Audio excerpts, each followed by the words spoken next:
이번엔 글로벌 특파원 리포트 시간입니다. 미국 현지의 생생한 분위기, 나수지 뉴욕 특파원과 알아보겠습니다. 자, 밤사이 굵직한 이슈들이 참 많았는데요. 우선 연준 위원들의 발언들과 경제 지표부터 정리해 주시죠.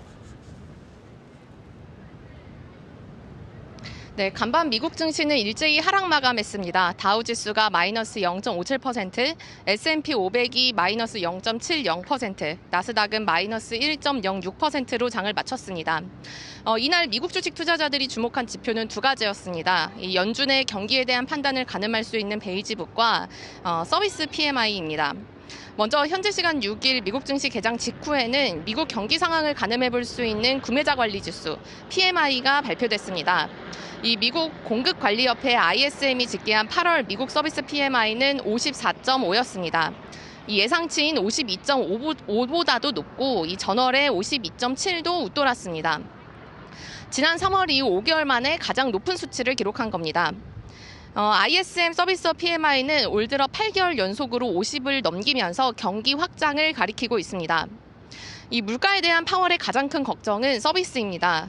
지난 잭슨홀 연설에서 파월은 물가를 제조업, 서비스, 그리고 주택 부문으로 구분하면서 이 서비스 부문은 아직도 개선돼야 된다라고 짚기도 했었는데요. 그런데 이번에 서비스 부문이 예상보다 활발하다라는 결과가 나온 겁니다. 투자정보회사 바이타널리지는 이 ISM은 지난 몇 주 동안 주식시장을 괴롭혀온 모든 우려를 강화했다라고 하면서 이 경제 성장이 이어지면서 금리 인상 가능성이 높아졌고 또 뜨거운 경제가 원유 수요까지 밀어올리면서 다시 물가에 전이될 수 있다라고 해석을 했습니다. 미국 경기에 대한 연준의 판단을 엿볼 수 있는 베이지북에서는 이 미국 경제가 7월, 8월에 완만한 성장을 보였다라고 판단을 했습니다. 코로나 이후에 억눌렸던 수요가 다시 튀어오르는 현상이 막바지에 다다르면서 이 여행 관련 소비자 지출이 예상보다 강렬했다라고 짚었습니다. 여기에 시장의 불안감을 촉발할 만한 연준 인사의 발언도 나왔는데요. 연준 내 매파로 분류되는 수잔 콜린스 보스턴 연은 총재는 이날 인플레이션이 길들여졌다는 확신이 들기 위해서는 더 많은 증거가 필요하다라면서 앞으로 나올 데이터에 따라 금리 인상이 필요할 수도 있다라는 발언을 내놨습니다. 금리가 고점 근처에 왔거나 정점일 수도 있지만 추가 금리 인상 가능성은 열어놓은 겁니다.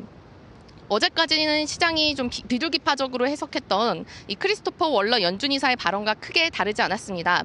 다만 오늘 콜린스 총재는 이 금리 인상이 경기에 스며드는데 더 오랜 시간이 필요할 수도 있다.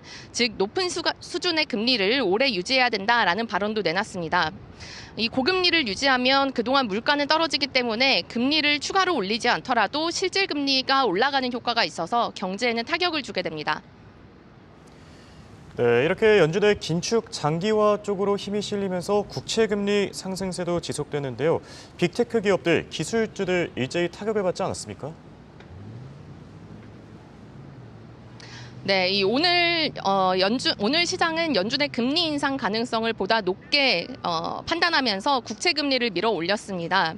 2년물 국채는 60bp 가까이 올라 5%를 넘겼습니다.